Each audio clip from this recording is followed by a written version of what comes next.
Assalamualaikum warahmatullahi wabarakatuh. Perkenalkan, nama saya Cerista Juwana Nungki dengan NIM 11 2024 16045.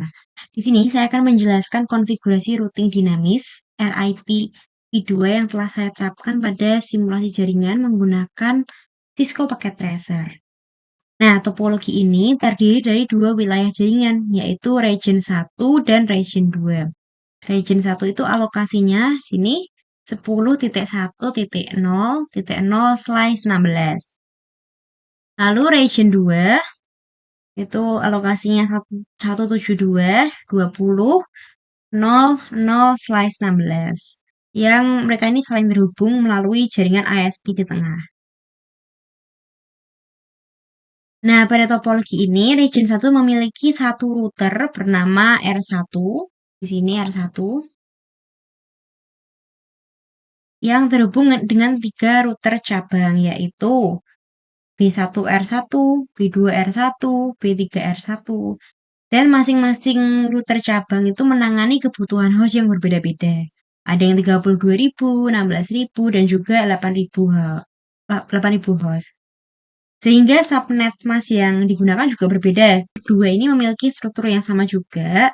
Nah, R2 ini sebagai router pusat. Nih, R2 sebagai router pusat. Dan memiliki anak cabang yaitu atau router cabang yang pertama ada B1R2, B2R2, B3R2 sebagai router cabang dengan kebutuhan beragam juga, ada yang 4.000, 2.000, dan juga 1.000 host. Nah, kedua region ini tuh nggak terhubung secara langsung, tapi melalui dua router yaitu ISP. Ada dua ISP di sini yaitu ISP R1 dan juga ISP R2. Ini saya akan tunjukkan satu persatu ya. Ini R1 B1, B1 R1, maaf kebalik. Ini B1 R1, lalu ini B2 R1, lalu ini B3 R1. Selanjutnya nih ada B3 R2,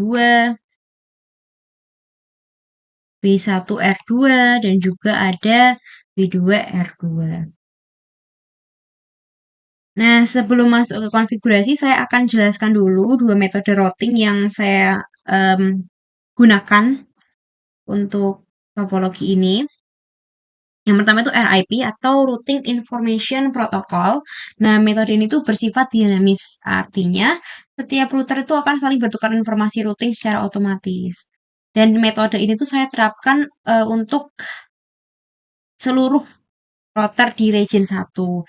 Nah, yang kedua ini adalah static routing atau static route yang mana artinya itu adalah metode routing manual, di mana saya sendiri tuh menentukan jalur routing pada setiap router.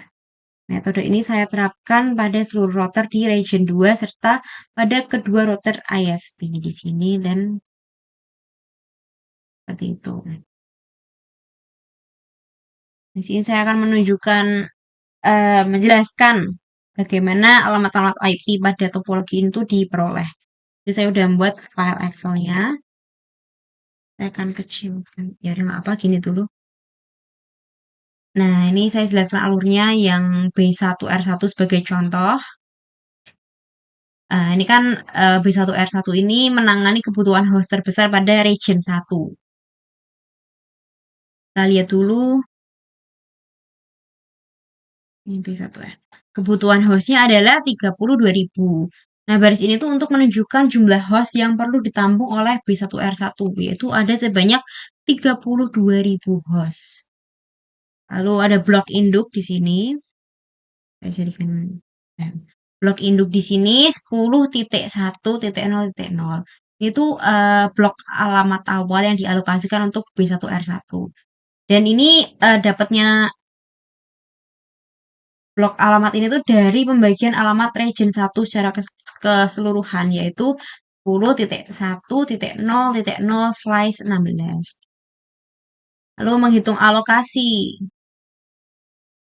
Alokasinya 2/15 yaitu 32.768 dengan prefixnya slice 17 dan subnet masknya 255.255.128.0. Lalu dibagi ke 4 subnet, sehingga satu subnetnya itu berisikan 8.000 host gitu. Dialokasikan 2/13 yaitu 8.192 dengan prefix slice 19, subnet masnya 255, 255, 2240. Ya, terus saya akan bukakan di ah, soalnya juga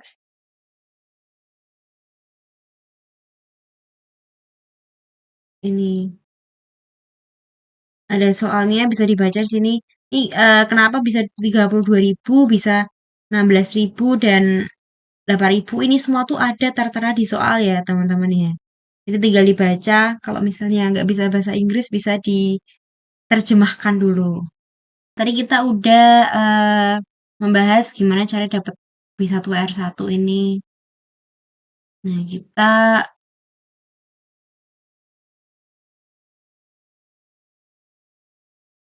Nah, yang B1 dan R1 ini sudah, berarti lanjut yang lainnya, cuma saya tidak akan jelaskan di sini. Intinya pola perhitungannya sama buat semua router cabang lainnya. Kayak B2R1 ini kan kebutuhan hostnya ada 16.000, lalu B3R1 kebutuhan hostnya 8.000, terus dan lain-lainnya. Region 2 pun juga sama, caranya sama, cuman bedanya di sini adalah di kebutuhan hostnya. Kan beda-beda ya, 4.000, lalu yang B2R2 ini 2.000, lalu B3R2 ini 1.000, seperti itu. Jadi saya tidak akan mengulang penjelasannya karena durasinya tidak cukup. Nah, sekarang kita fokus ke ini ya, ke CLI-nya R1. Nah, kita klik karena di sini kita udah buat CLI-nya, jadi saya akan menjelaskan di notepad-nya aja.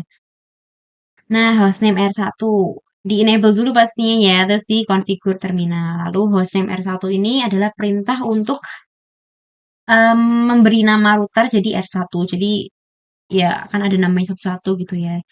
Lalu enable secret class ini buat ngatur password dan untuk masuk ke mode privilege yaitu class. Line console ini line console sama password ini itu tuh untuk ngatur password, jadi aksesnya melalui konsol gitu loh, dan ya diakses jarak jauh menggunakan Cisco gitu. Lalu interface, wih, ya interface serial, mm-mm.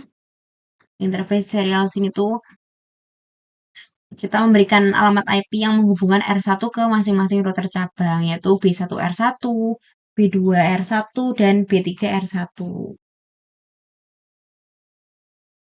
Nah, ini di soal pun juga sudah diketahui. Ini,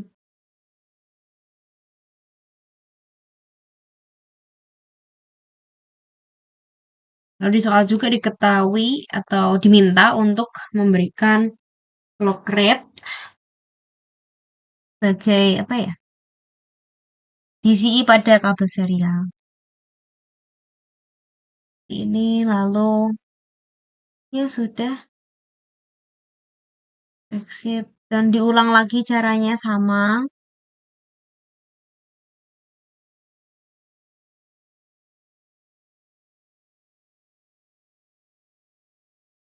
Ya, ini kita menggunakan passive interface serial 0/1/1 ini eh, dijadikan pasif ya, artinya R1 itu tidak akan mengirimkan update ke RIP ke arah tersebut. Jadi ya karena bukan di sisi ISP. Eh, karena bukan di RIP melainkan di ISP seperti. Iya, kayak gini.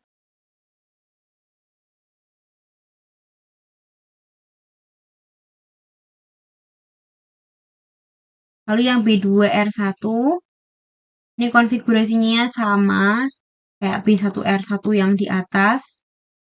Perbedaannya tuh hanya terletak pada alamat IP di setiap interface. Nah, oke, kalau misalnya kita sudah melakukan semua permintaan dari soalnya, lalu kita udah ketikkan di CLI ini, udah semua kita ketikkan satu persatu, lalu kita juga sudah membuat perhitungan dari tabel, perhitungan menggunakan tabel subnetnya ini. Sudah hitung satu persatu. Nah, berarti kita saatnya untuk mencoba. Kita mau mencoba di mana ya? Di R1 aja ya, yang mudah ya. Nah, ayo kita langsung masuk aja. Kita ping 172.20.01. Tunggu sampai ada. Ini sudah sukses ya. Berarti ini udah berjalan dan udah berhasil. Nah, seperti itu, teman-teman. Oke, sekian yang dapat saya sampaikan. Mohon maaf apabila ada kesalahan. Wassalamualaikum warahmatullahi wabarakatuh.